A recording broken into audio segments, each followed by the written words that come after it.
My friends, are we live? I hope so. I hope the gear and the video is adequate this time. And this is the second live stream, so we're jumping in. Once again, I have very little to pretty much no idea what I'm doing. So we're just jumping in, and I hope you guys can join me here. We're going to do a few things today. Obviously, as the thumbnail said, we're going to answer some questions about gear and lenses for you, if you have any.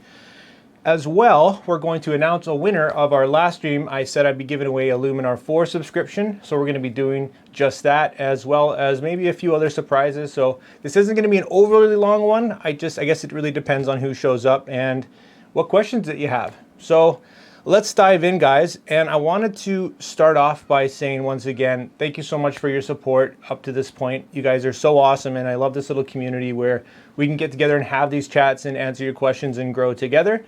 And guys, if you haven't seen one of my videos before, my name's Stefan Malloch. I do a ton of photography and filmmaking news reviews and tutorials on here on the platform. So if you do enjoy this content, you like this video, and it does help you out, make sure you hit that like and subscribe button. But we're diving in here live, and hopefully I can get some comments here so we can start answering some of your questions. As well, I want to know if the audio and video is great, because like I said, this is all really new, and I want to know if you guys can hear me and see me and everything's all good in that regard. So if it is good, let me know in the comments if the audio is good, if the video is good, and we'll go from there. And I wanted to answer as well today, there's a lot of the same questions if you're a member of the groups and the forums online. It's like there's the same reoccurring questions that happen every day. It's the same stuff, and people that have been there for a while, they do get kind of discouraged. So I hope that I can answer some of those questions today regarding gear and accessories and whatever you want to talk about, really. Settings, or it doesn't matter if you shoot Sony or not. I do shoot Sony, as you can see here. Most of my stuff is Sony. So if you're not a Sony shooter, I can't really speak on the gear that I haven't personally used. But having said that, I have shot a lot with Sony. So ask me what I know about what I know. So hey guys, so what's going on? Fantastic. Kyle, Bender, hear ya. How's the audio, buddy? Is it good? We got some thumbs up. Cherry and Trevor, I saw you guys yesterday. Thanks for coming in again. Fantastic. We got the audio dialed in this time. So let me start off by saying once again, if you guys didn't get the free giveaway last time, I'm going to give it away again this time because it was kind of a gong show yesterday. I'm going to be giving you guys, everybody that tunes in till the end, my free preset pack, my paid one, of course, and that just gets you going in Lightroom if you have Lightroom. Yeah, just something fun to play around with, and you guys can make your own as well, and I have a video on that, but it's just something to experiment, get creative with. So I hope that helps, guys. And let's start with some questions. What do you want to know? What do you want to talk about? I got all these juicy lenses here. We got cameras coming out of, the woodwork left, right, and center. I wanted to touch on quickly, while you guys think of some stuff, accessories. And for one thing, people are always asking, what are those little red dongly things on the side of your camera? And a lot of people have it. That's the Peak Design camera strap, and this is a must. I have these on every one of my cameras. The first thing that I do when I buy a new camera is I put the strap that it comes with in the garbage. So I'd really recommend that to you. For new shooters, go get yourself a good strap. It's going to make shooting all day a heck of a lot easier. A second thing, where is it? This guy right here. Get one of these.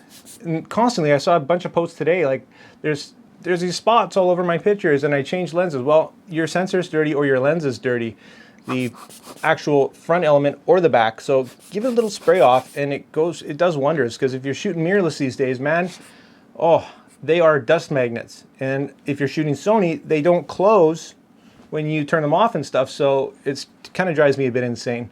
So one of these I really recommend, a good one. So it's not just blowing your dust back on or whatever. And then, of course, a neutral density filter.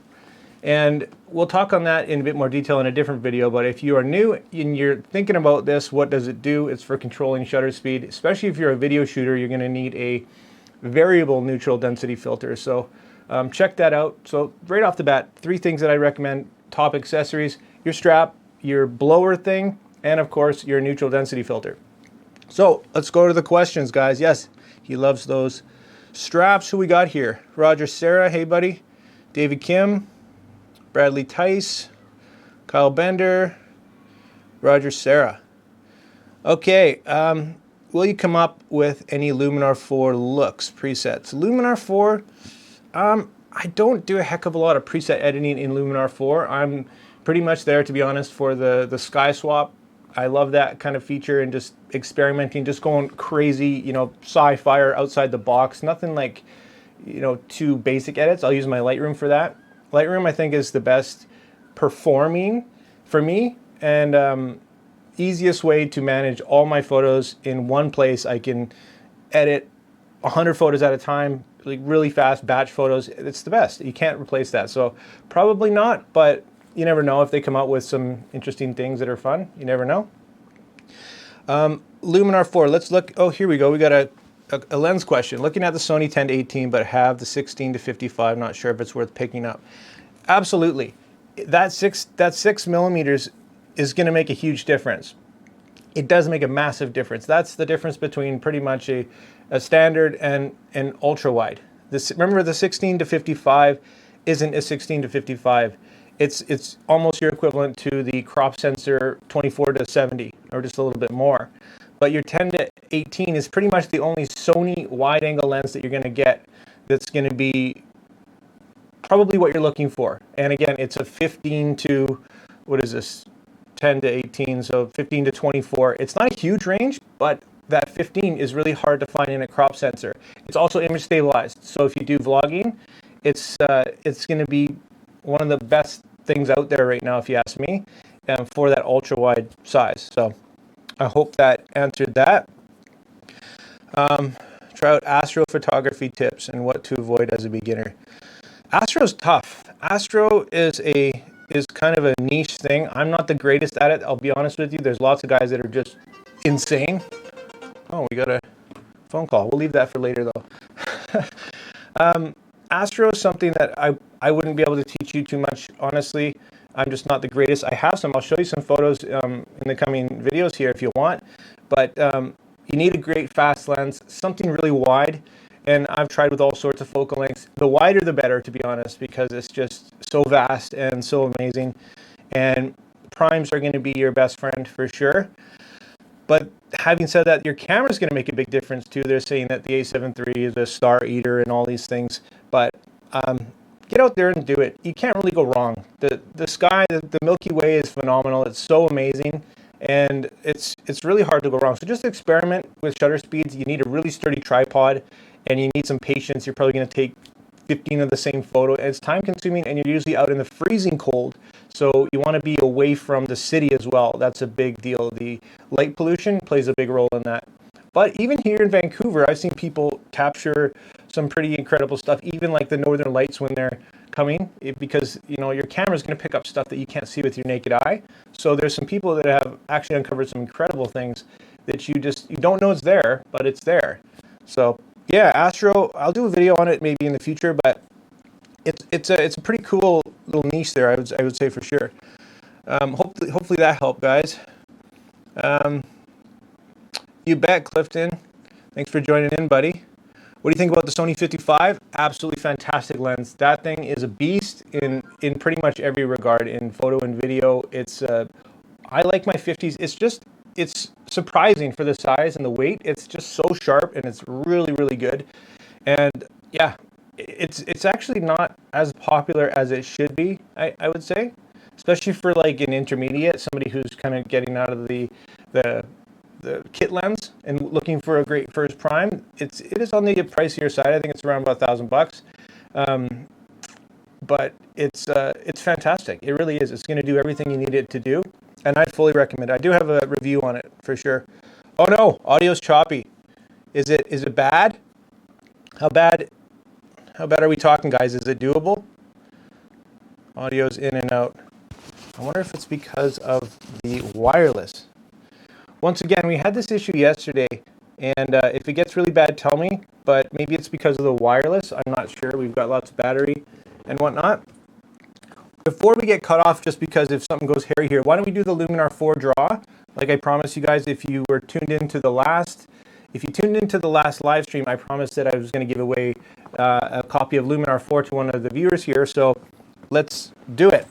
I've got my camera bag here, and we're going to just reach in. I got a bunch of names on some paper, and we're just going to kind of dive in and do that. So the winner of the Luminar 4 software is Chrissy's S. And I do recognize that name. I think he or she is quite active on some of the comments. So thanks so much for tuning in, Chrissy's S, and enjoy your copy of Luminar. If you don't want it, if you already have it, let me know and we can do a draw again and donate it to somebody else maybe. Let's go back to the audio. Audio's in and out. Really again? Okay. Let me know, guys, if it's absolutely terrible, and maybe we can do something. Maybe I'll see what I can do on this end. Audio mix. Again, I'll take your audio, guys, all your advice, because I'm not the greatest when it comes to audio.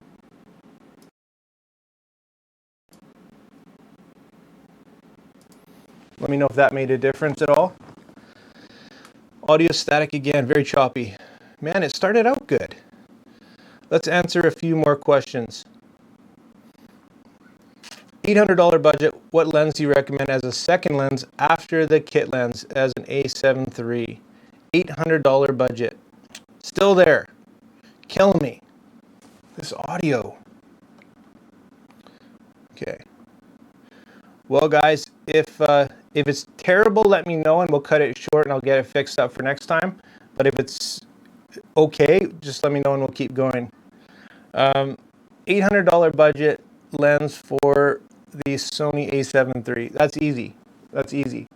If you're just getting started out, Tamron 28 to 75 2.8. Hands down, if this was my first lens for Sony and it's kind of stood the test of time, it's a fantastic audio video or picture and video lens. It's going to do everything that you need it to do. I would pick that up as your standard zoom in that price range, absolutely. And if you have any questions, check out my review on that thing, but it's a solid lens. Not terrible, but popping. Guys, I'll get this sorted out, I promise. I don't know what is going on with this.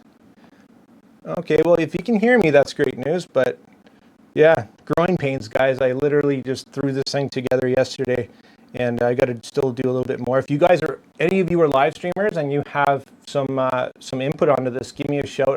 Like I said, I learn as I go, like everything else. So shoot me an email or whatever. I'd love to have your feedback. Let's talk about a few other things. The Sigma 35 1.4 Art is on sale for $599. Worth it?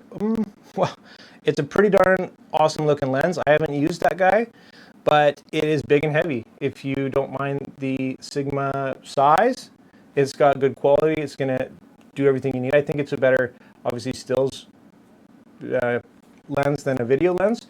So if you don't mind that and a little bit of quality control issues that Sigma's been having as of late, I have terrible luck with them. But yeah, I think that's a pretty darn good price for a 1.4 or 35. I don't think you're really going to beat that. Hopefully that answers your question. Wide angle. Okay, 20 millimeter prime or the Tamron 17 to 28. Again, the 20, which we have here, this is the 20. This is, look at it, it's tiny. It's insanely sharp. It's a very, very sharp lens. Great packaged lens. Like I said, the autofocus isn't as strong as the G Master, but it's better size, better weight. You can use it on your gimbal. It's going to be good for everything you throw at it. It's not going to be as flexible as your Tamron.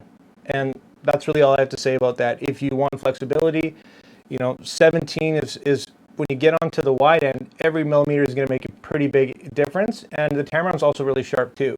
So you've got a 1.8 here, you've got a 2.8 in the Tamron. You just have to ask yourself what's most important for you. What kind of shooting do I like? And don't go off of what other people are doing. Ask yourself honestly, what kind of shooting do I do? And don't let, there's a million, thousands and thousands of opinions out there and everybody is right. So just decide on what you do and go from there. They're both not going to let you down. It really depends if you want something a bit faster. You're going to do some Astro, that's going to work for Astro, absolutely. A 2.8, well, some argue that it might be a little bit slow for that. But the Tamron all around is going to be a great ultra-wide lens for sure, especially for the price, and the size and weight is great. So hopefully that answers your questions on that. Who else is here? Hey, Ariel, Alpha, you got Jerry. Okay, guys, how is your Sigma 24 to 72.8 being on autofocus? I'm glad you asked. So originally, if you saw my first video, I did have some pretty big issues with this thing. It turned out to be an optical misalignment. However, they sent it back and it was even worse. So second round, after kind of getting rid of that guy and getting a different copy altogether, the autofocus, I said this last time, compared to the Tamron 28 to 75, again, this is the big debate right now. The autofocus, I'd say, is video shooters are going to like it because of the manual focus. It's really nice and smooth, but it's not as consistent. It kind of jumps around a little bit for me. And again, firmware's up to date, everything's good, and this lens optically is much better than my original one. It doesn't blow me away in any regard. It's got some nice character.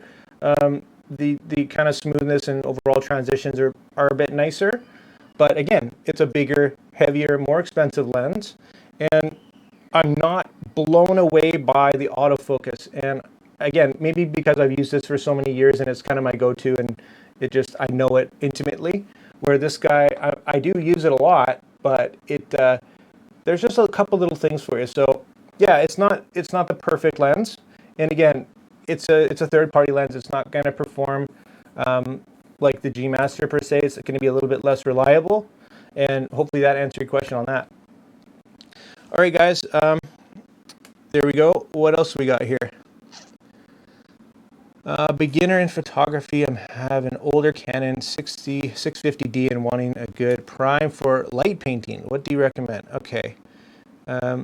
Older. It really depends on your budget, bud. Light painting, you're going to be, I don't know what you mean by light painting, like super creative, or are you just kind of doing car photography, or there's let me know what you mean by that. But as far as a decently priced prime, it depends on your budget. The Nifty 50 is kind of the Canon go-to. It's so inexpensive, and it's just a great all-around. Can't really go wrong. If you want to step it up from there, yeah, it just totally depends on your shooting style. Your 35 1.8 kind of thing is going to be nice, but it really depends. Again, I used to shoot Canon, not so much anymore. It just depends on what you want it for. Sorry I couldn't have been more help on that one, guy. Let's take another question. Jerry, my Sigma 56mm 1.4 sucks on IAF. Sad to hear about the 2470. I really wanted it. Okay, Sigma 56. So I haven't got my hands on that. Apparently it's a really sharp lens, really decent performance, and people are going crazy over the Trio there. IAF, again, it's not native, but make sure your firmware is updated. I'd say that for sure. And there are just some lenses, just because of the engineering, that just simply aren't going to perform as good with eye autofocus. And also, what camera are you talking about? Are you on your what are you shooting on with your 56? That's going to make a big difference too. So it might not necessarily be the lens. Artistic light painting and astro. Yeah, you're gonna, the faster the better, really, in my experience. Maybe something wider as well. So let's talk to Chandler. Having a tough time deciding if I should get a true 35 or keep using my 24 G Master with the A7 R3 body. What's your take? The 24G, get a true 35 or keep using my 24. That totally depends on your shooting style. Once again, there's really nothing wrong with 24. It just, do you like to shoot the details, or can you crop in? What are you shooting? It totally depends. So again, stop listening to the rumors and the opinions out there. Take it out there if you get a chance to use it. Use both. Take a bunch of pictures. Take them back. Which one speaks to you more? It's really that simple, guys. We get so caught up on the details and the stats and the specs, and yeah, I love talking about that stuff too. But at the end of the day, trust your gut 100%, because you're going to get what other people say just because they took amazing photos and this is their style, but it might not be your style. So totally trust your gut. Get what you want. If it doesn't work out, like I said, if you spend some money on the lens, it's going to have good resale value, and if you buy used, you're probably going to be able to sell it for what you paid for it, hopefully. Yeah, hopefully that helps. Okay. Oh, I see. What else we got here? Do you think the Sony a7 IV is coming out this year? I just dropped a video on the a7 IV and my thoughts on it. There's been a lot of back and forth on it, a lot of opinions on that, of course. I think that it will. I have a feeling that it will. And given the environment, what's happening, a lot of people think as well that the a7S III that has, we've been waiting for a while, they think that might disappear and we might actually just turn the A7 line into a hybrid camera with a bit better specs, maybe a bit more expensive. So I don't know, it could go either way, but I think we're going to see something sooner than later. I think it's going to come out this year, the camera we're looking for.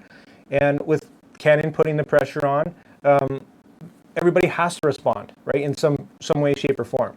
But again, you got to look at the economy, you got to look at what's going on. Everybody's struggling right now, so fingers crossed, but all our big conferences are canceled, and Sony said we've got in, I think, June, we just got another big announcement coming, so maybe another camera, maybe some lenses, I don't know. What else, guys? Complaints with the Sony 90mm macro? Absolutely not. This thing is a beast. Love it. Oh man, this was my first, actually no, it wasn't my first macro lens, but it was one of my first Sony lenses. I think it was one of my first primes. And this thing has never let me down. I would recommend this to anybody, and I use this in almost every video you guys watch of mine. If you do, all my reviews, if I'm shooting the details, I'm doing B-roll of a lens or something, I'm getting right in there. My classic weather sealing macro, shooting bugs, shooting flowers, shooting portraits. It's a fantastic all-around lens, and I cannot say enough good things about it. It's too sharp in a lot of cases for people, for wedding shooters. If you don't like doing a lot of editing, or your portrait editing is not that strong, it might be a little bit too strong. But if you enjoy macro and a versatile lens that's image stabilized, and you don't mind spending a bit of money, I think this is one of the most underrated, undervalued lenses that Sony makes for sure. So no question on that guy. Love it. What else we got, guys? I'm torn between the Sigma 14 to 24 and the Tamron 17 to 28. Leaning towards the Sigma, but after the filter situation. Okay, yeah, fair enough. You got to take that into consideration. The Sigma is going to be a better lens optically. It's also more versatile. The Tamron's very limited. It's a 17 to 28. It's pretty, there's not a lot of range there for me. I want 16. If I'm looking for an ultra wide, I want 16 is the magic number, 16 or less. So the Sigma covers everything, and it's a 2.8, and the price is right, but it's also big and heavy, and like you said, there are some downsides. So that is a tough one.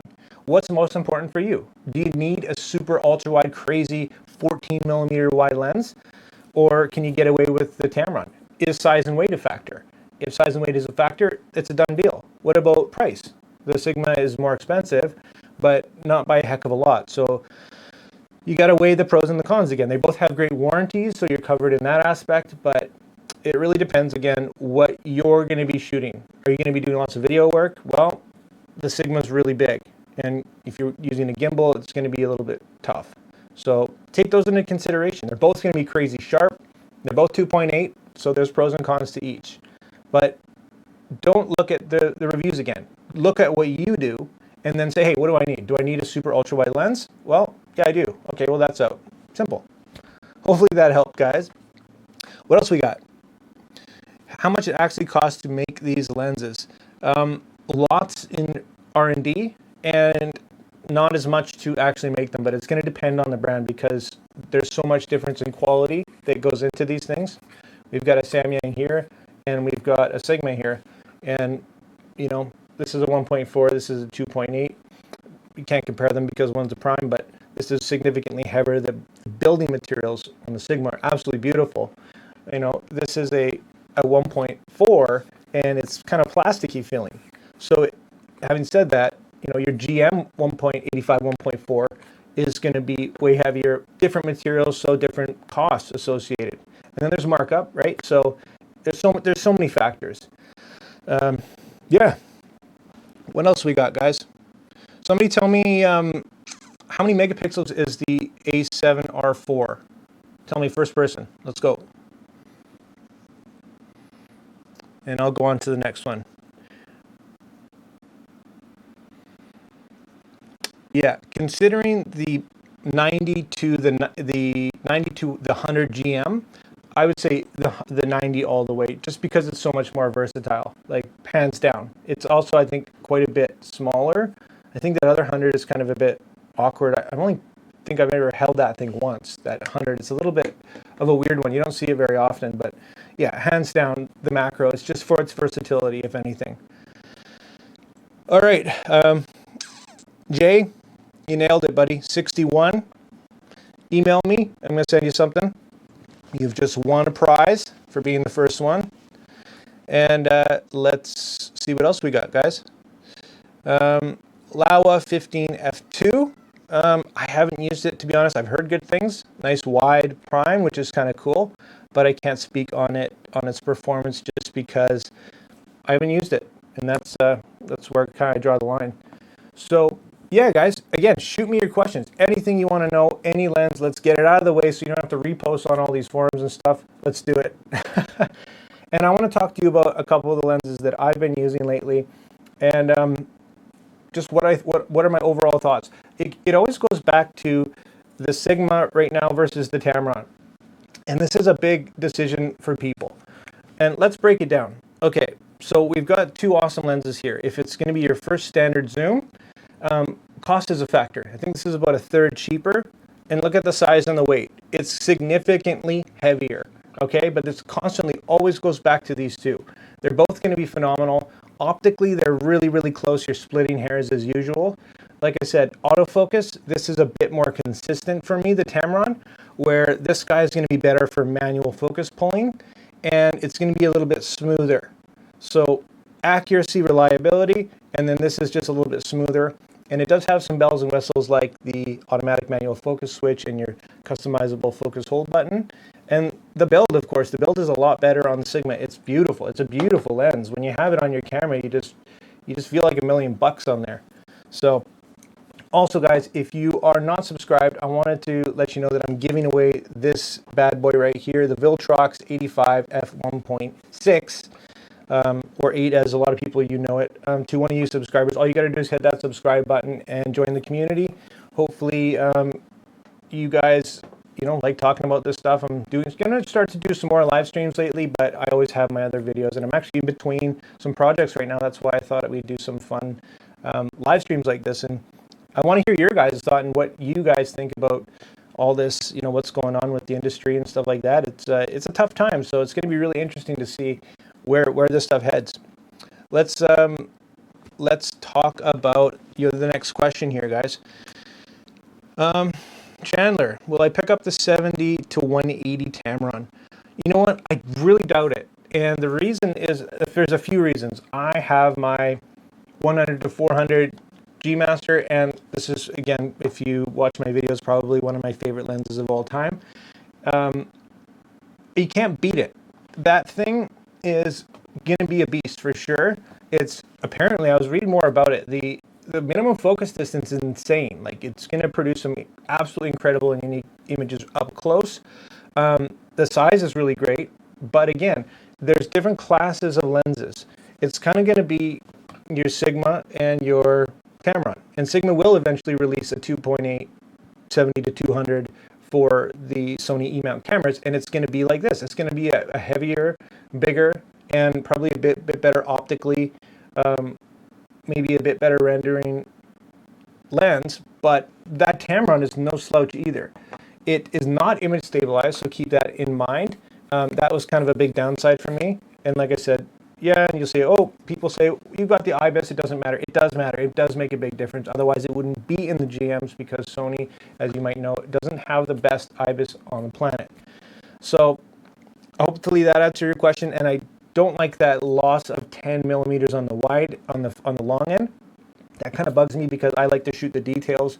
And for me, the 28 to 75 is fantastic, because I get that extra 5. I don't mind the loss of the 4 on the wide end personally, but it depends on your shooting style. So when I lost it on the long end, that kind of bugged me a little bit. So I'm going to try it out. Absolutely, I'll review it, because it looks like a beast, and the autofocus looks insanely fast. So yeah, I'll check it out. But personally, for me, I don't know if it's going to be a good fit. Yeah, Jake, how you doing, buddy? Jake Sloan in the house, guys. This guy is another YouTuber from Alaska. He's awesome. Check his stuff out. Super good at video and all sorts of adventures. I envy this guy, and he does so much amazing things. Check out Jake. Thanks for dropping by, buddy. Okay, do you think we'll get a lens similar to the 100 to 400 from Sigma or Tamron anytime soon for the Sony E-mount? There has been talk of it. I think there was something on one of their timelines at some point. I don't know if we're going to see it relatively soon. That would be really interesting, though, just to see what they can come up with, maybe. But again, something you can't really beat the size of this thing. That's the thing. How can you beat the size of that? It's insane. And the minimum focus distance is what puts it over the top for me. It's just, I love this thing to death. So I would be really, I would welcome it with open arms if they did kind of go that route, but it'd be interesting to see. Chrissy's S is here. Oh man, the audio again, very crackly. Chrissy's S, you have won the Luminar 4 subscription. I don't know if you were here for that, but yeah, you were drawn out of the camera bag hat and you've won a copy of Luminar 4, so congrats for that. Thanks so much for dropping in. And yes, Jake Sloan's here, guys. So yeah, congrats. If you already have it, like I said, if you already have a copy of Luminar and you want to give it away to somebody else, let me know and I'll redraw it. Yeah. So who else is here? IBIS is not as effective on telephoto lenses. Okay, yeah, I would argue that it's going to be not as effective because it's a longer focal range, and it's going to make a bigger difference from a telephoto that doesn't have it to you have it. If you shoot at 600 millimeters and you don't have IS, if you turn that on, it's going to make a big difference because every little movement at those longer focal lengths is going to make a huge difference in camera. And a lot of people don't realize that your body mechanics of shooting sharper photos actually comes down to your whole body. The way you press the trigger, avoiding camera shake, and I should do a video on that, but it does play a huge role in actually, you know, getting sharp photos. It's not just the equipment that we have, it's actually how you compose yourself. So how is my audio, guys? Is it okay? Is it good enough? And Jake, maybe you got some answers to that, buddy. I'm having some trouble with the audio on this live stream. Apparently it's a bit crackly, but let me know. Why don't we take another question? It's good enough to hear at least. Okay, I'll work on it, guys, and maybe it's because of the wireless, but I'm not too sure. Any other questions, guys?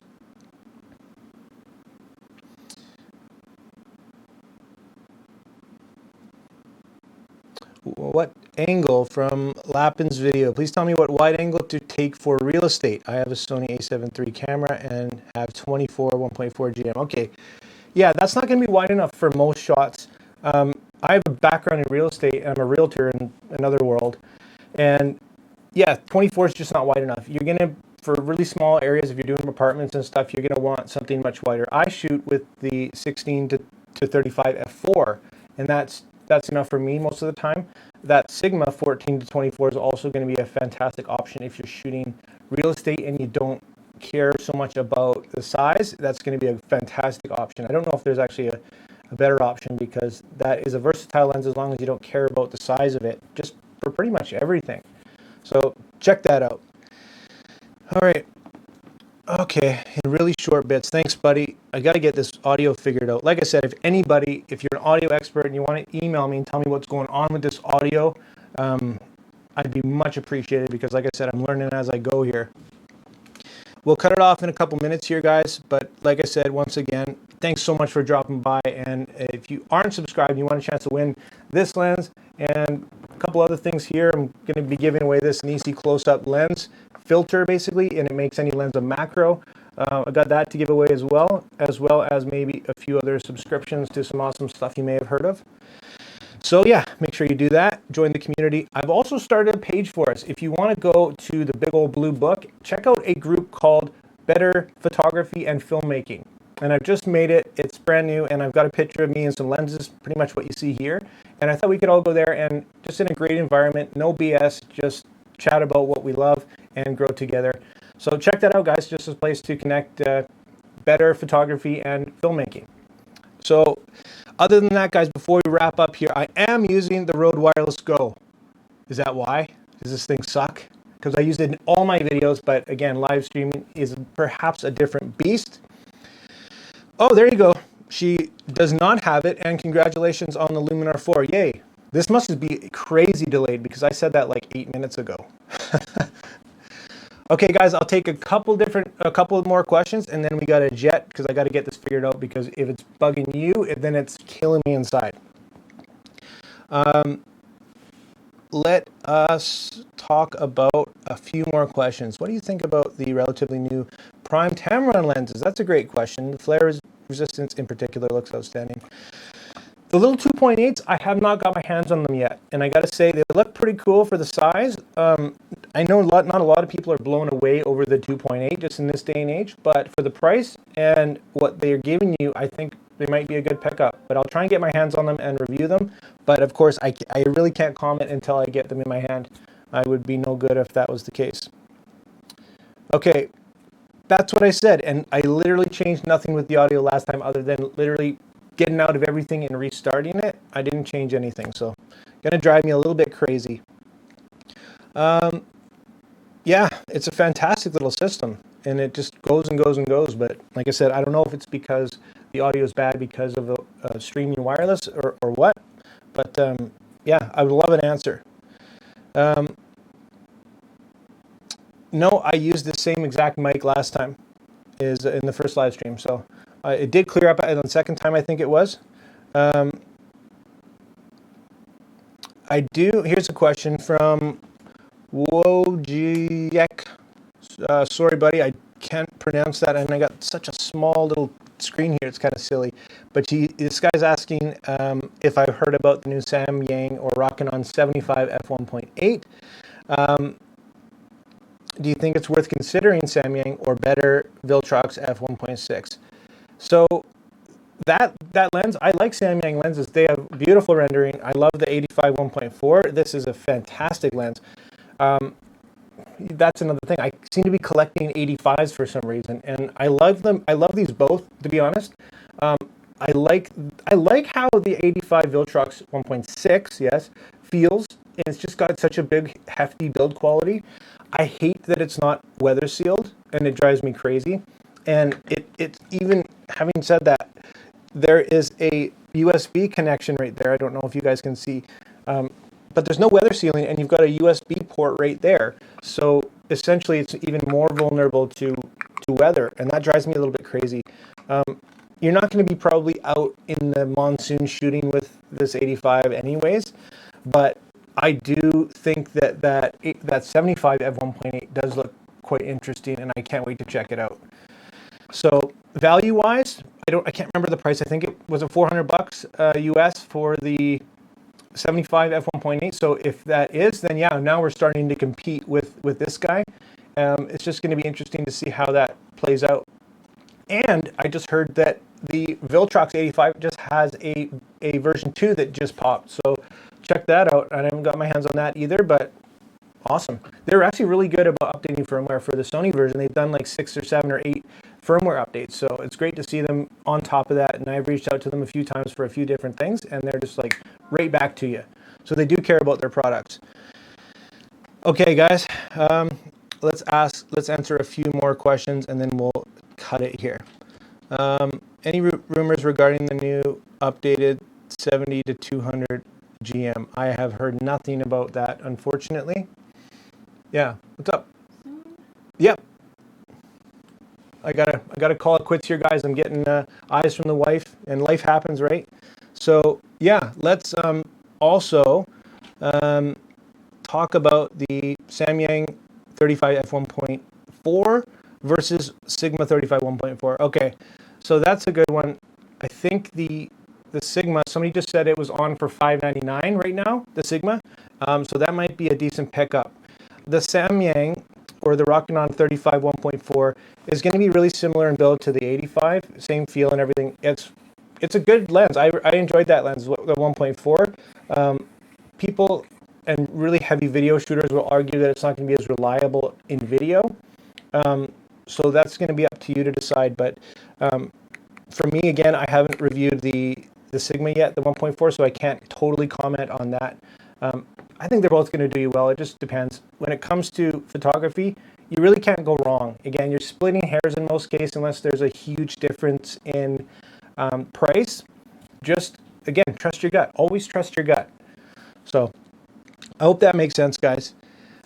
Any other questions before we wrap up here, guys? Anything else? Okay. Well, we'll cut it from here. I just wanted to announce the winner today and just answer a few questions for you guys. If you guys have any questions or concerns or comments or ideas, again, drop them in the comments here. Make sure you hit a like here for this video, and that helps get it out there too. Yeah, thanks, buddy. It's great to be live. This is only my second one. It was kind of a zoo yesterday, and hopefully we get this audio thing figured out. But it's kind of fun, right? We're all kind of trapped inside, so something to do, and it's great to connect with you guys finally, just rather than talking to a camera. We get to do it somehow. Soon we'll have little chat rooms where we can all chime in like a Zoom thing with like thousands of people. It'd be awesome. But check us out on the Facebook page, that Better Photography and Filmmaking. Check that out, guys. Just made it so we can connect there, and I can share awesome deals that I find for you guys, and promotions and stuff like that. And thanks so much for joining. And keep in mind, again, the draw for the other stuff, the lens and everything, is going to be coming up here pretty quick as soon as I get a bit more stable with this whole live streaming thing. And thanks so much for your support, guys. You're awesome. And always love your feedback, regardless. I love everybody's opinion. I don't take it personally. So let's leave it at that, guys. And we'll see you in a couple days maybe with another live stream. You know the truth, and make mistakes, be yourself, and get out there and take some more pictures. See ya.